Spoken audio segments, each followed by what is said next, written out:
喺今集開始之前，希望各位觀看呢條片嘅朋友或者網友，你哋可以用1至2秒嘅時間嚟到訂閱我哋嘅頻道，作為對我哋嘅支持，等我哋做得更加好。今日做呢個就叫做沙爆魚肚、豬展肉粟米湯。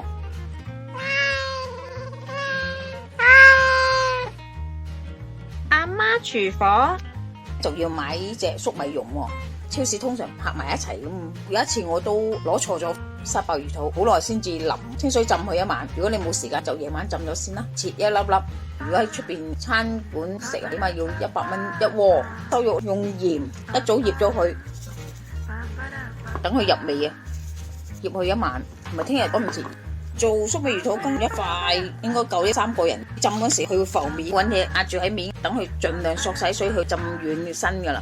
呢個就係琴日浸咗1晚嘅，之前嘅係好硬軟熟晒啊！我哋將佢揸水啊，唔好咁大力喎，我哋整到爛咗喎。咁咪倒咗啲水，切粒粒。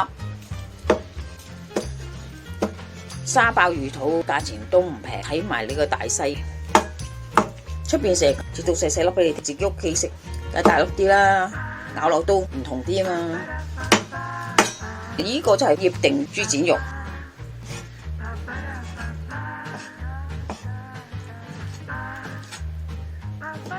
生抽，落啲豆粉撈勻佢，點解放1公升嘅水？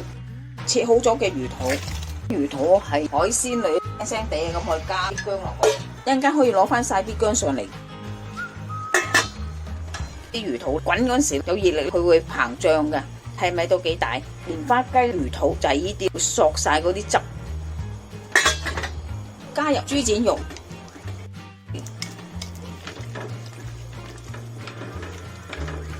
落啲粟米蓉落，自家製嘅高湯，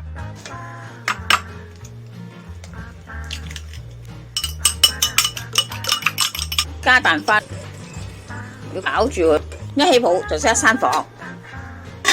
如果你想好似出邊酒樓咁結就大芡，唔想飲到咁結，好似漿粉咁樣。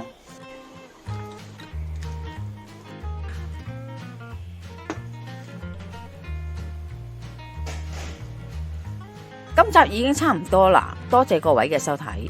詳細食譜我哋會上傳喺 Facebook 嘅專頁裏邊，有興趣嘅話可以查閱。另外，如果喜歡我哋頻道嘅話呢，可以訂閱我哋嘅頻道，以作對我哋嘅支持。